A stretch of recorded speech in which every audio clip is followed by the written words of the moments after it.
Welcome to beyond rainbow. तो आइए सुनते हैं क्रेनियम नॉवल चैप्टर 32। फिनिया और बुआ उस बिल्डिंग में पहुंची जहां उनकी प्रोफेसर रमेश से अपॉइंटमेंट थी। दोनों ने रिसेप्शन पर अपनी आईडीज दिखाई और मिलने की रिक्वेस्ट की। रिसेप्शनिस्ट ने बताया कि प्रोफेसर रमेश शायद लैब में है और अगर ऑफिस में न मिले तो तीसरी मंजिल पर देखने को कहा। फिनिया ने कहा कि वो ऑफिस चेक करेगी और बुआ को लैब चेक करने के लिए कहा। बुआ सीधा लैब पहुंची। दरवाजे पर नॉक करने पर कोई जवाब नहीं आया तो वो अंदर चली गई। अंदर रमेश लैब कोट में इक्विपमेंट के साथ काम कर रहा था और शायद नॉक सुनी ही नहीं। बुआ ने उसे ग्रीट करते हुए पूछा कि क्या वो उसे डिस्टर्ब कर रही है। रमेश ने मुस्कुराकर हेलो कहा और एक मोमेंट मांगा ताकि वो अपना काम फिनिश कर सके। केमिकल्स सहेजते हुए उसने कैजुअली कहा, चाहे तो बुआ लैब देख सकती है, और पूछा कि डॉक्टर फिनिया कहाँ है। उसने कहा था कि वो कुछ दिखाना चाहती थी। बुआ ने कामली जवाब दिया कि फिनिया अभी आती ही होगी। वैसे भी उसे नए लैब्स में हमेशा एक्साइटमेंट होती थी, खासकर वहां जहां अनफेमिलियर सैंपल्स और इक्विपमेंट हो। इस बीच रमेश दूसरे कमरे में सप्लाइज लेने चला गया और बुआ ने जल्दी से लैब का जायजा लिया। सेटअप उसकी अपनी लैब जैसा ही था, लेकिन यहाँ का नया और ऑर्गेनाइज्ड एनवायरनमेंट उसकी क्यूरियोसिटी बढ़ा रहा था। लैब में रखे इक्विपमेंट और सेटअप को देखकर उसका दिमाग तेजी से कनेक्शंस बनाने लगा, खासकर एंशंट प्रिजर्वेशन टेक्निक्स से। यूवी रेडिएशन मशीन्स, केमिकल्स और बड़े ग्लास कैबिनेट्स इस बात का संकेत दे रहे थे कि यहाँ सीरियस रिसर्च चल रही है। कुछ देर में रमेश वापस लौटा। उसके चेहरे पर हल्की मुस्कान थी, लेकिन तेज कदमों से लग रहा था कि वो अभी भी प्रिपरेशंस में लगा हुआ है। उसने बुआ को आराम से बैठने कहा और एक चेयर की तरफ इशारा किया। बुआ बैठ गई और ध्यान से लैब का ऑब्जर्वेशन करने लगी। साफ था कि यह लैब मम्मिफिकेशन जैसे टास्क्स के लिए वेल इक्विप्ड है।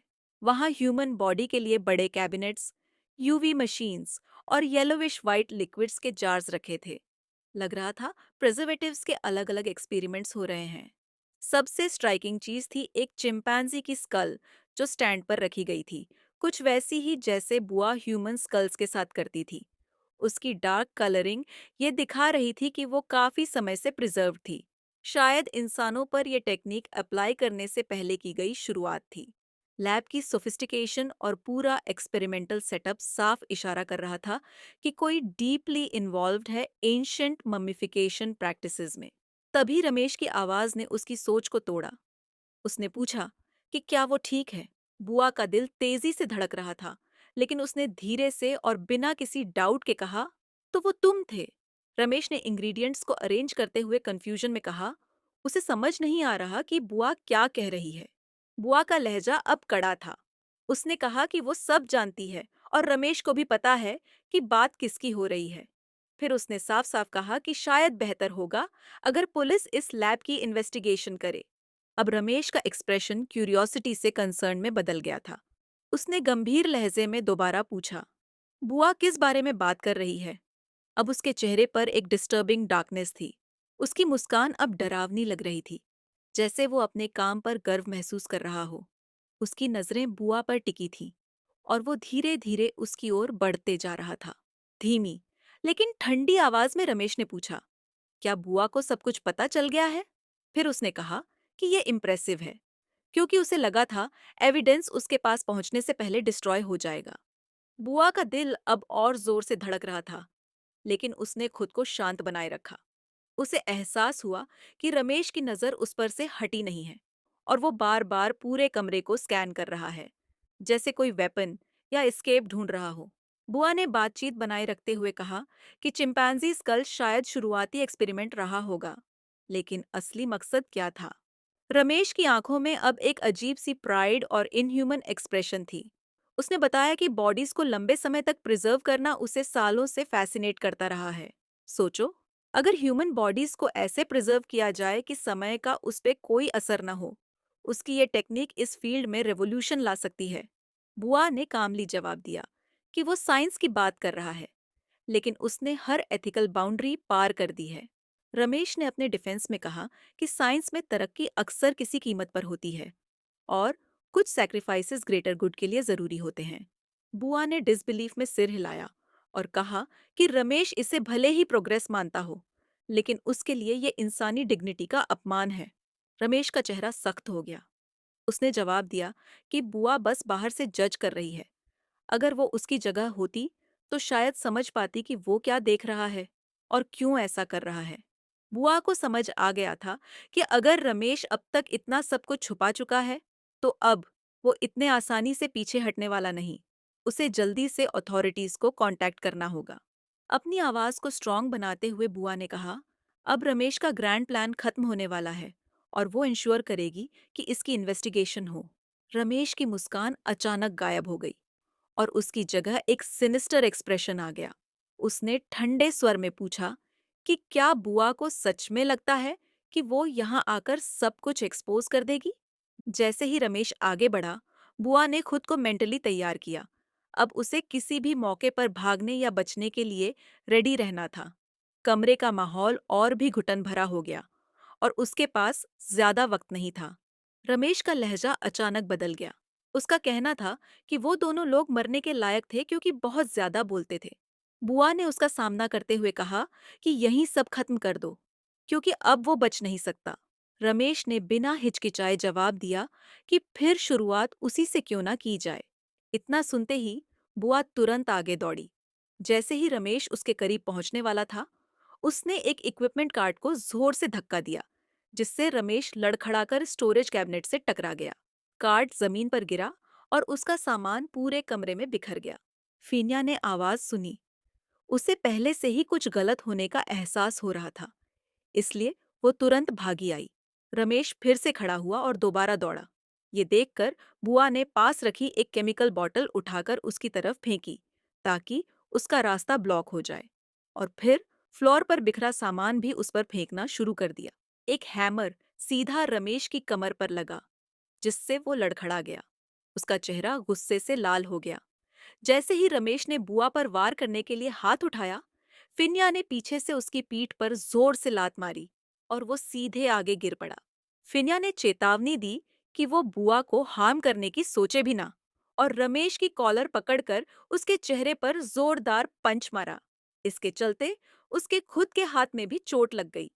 रमेश फिर से उठा, लेकिन इस बार फिन्या उस पर झपटी और दोनों जमीन पर गिर पड़े। रमेश खुद को छुड़ाने की कोशिश कर रहा था और उसने अपने पैरों से फिन्या को पीछे धकेल दिया, जिससे वो पीछे गिर गई। रमेश ने खुद को संभाला, लेकिन फिन्या ने उसके गाल पर एक और जोरदार पंच मारा, जिससे वो दीवार की तरफ लड़खड़ा गया। फिन्या ने कहा कि अब रमेश को सरेंडर कर देना चाहिए, क्योंकि अब वो नहीं बच सकता। लेकिन तभी रमेश का हाथ उसके चेहरे पर जोर से लगा और खून बहने लगा। फिन्या ने फिर से हमला किया और दोनों जमीन पर गिर पड़े। इस बार उसने रमेश के ऊपर चढ़कर लगातार वार किए, जब तक उसके हाथ सुन्न नहीं हो गए। तभी रमेश ने उसे एक साइड में धक्का दे दिया और खुद ऊपर आकर उसके चेहरे पर मुक्का मारने लगा। दोनों के बीच काफी देर तक हाथापाई चलती रही। फिन्या की आंखों के आगे अंधेरा छाने लगा। तभी उसे महसूस हुआ कि किसी ने रमेश को जोर से लात मारी, शायद बुआ ने, और फिर रमेश उसकी तरफ दौड़ा। लेकिन किस्मत से थोड़ी देर में सिक्योरिटी वहां पहुंच गई। शोर सुनकर उन्हें बुलाया गया था और उन्होंने रमेश को पकड़ लिया। बुआ ने जल्दी से फिन्या से पूछा कि क्या वो ठीक है, और उसे उठाने की कोशिश की। फिन्या के होंठ से खून बह रहा था। दर्द में फिन्या ने बताया कि उसे चक्कर आ रहे हैं। बुआ ने उसे पकड़कर सहारा दिया और पूछा कि क्या वो चल सकती है। फिन्या ने कहा कि उसे थोड़ी देर बैठने दो। वो दीवार से टिक कर बैठ गई और चेहरे से खून पोंछा। कुछ ही देर में पुलिस पहुंच गई और रमेश को थाने ले जाया गया। एम्बुलेंस भी आई ताकि उनके जख्मों का इलाज हो सके। फॉरेंसिक टीम ने सारे सबूत इकट्ठे किए। सबसे हैरानी की बात यह थी कि वहां सॉल्ट से भरी एक ग्लास कैबिनेट रखी थी। अगर बुआ जरा सी भी देर कर देती, तो शायद कोई और भी उसका शिकार बन चुका होता। सीन चेंज होता है।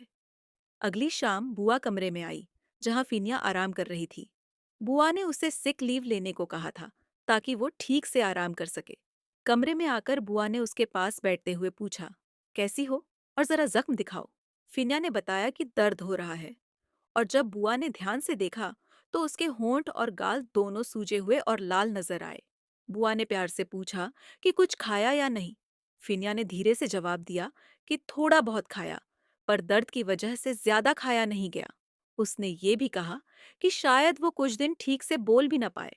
बुआ हल्के से मुस्कुरा दी और कहा, फिर भी तो इतना बोल रही हो।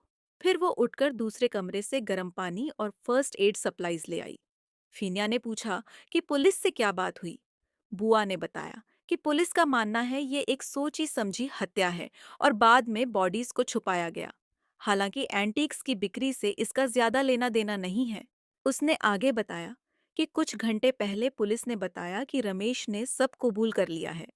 मिस्टर फानुवाट के वेयरहाउस में जो बॉडी मिली थी वो रमेश की एक्स गर्लफ्रेंड की थी, जिसने उससे ब्रेकअप कर लिया था। अब फॉरेंसिक टीम रमेश के लैब की जांच कर रही है और शक है कि वही क्राइम सीन है या कम से कम वहीं बॉडी को छुपाया गया था। बुआ ने बताया कि उस लड़की ने रमेश से पैसे मांगे थे, वरना उसे एक्सपोज करने की धमकी दी थी।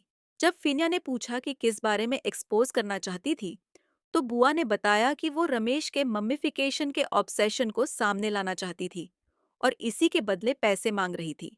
लगता है दोनों के बीच कोई समझौता नहीं हो पाया और रमेश ने गुस्से में आकर उसका गला दबा दिया। फिर उसने अपने क्लोज फ्रेंड मिस्टर विसरुत से मदद मांगी कि वो बॉडी को मम्मी बनाकर मिस्टर फानुआट को एक रेप्लिका के तौर पे बेच दे। रमेश को लगा अगर पकड़े गए तो सारा ब्लेम विसरुत पर आएगा।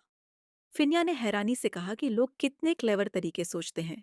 बुआ ने तुरंत जवाब दिया कि वो इसे क्लेवर नहीं कहेगी, ये प्योर ईविल है।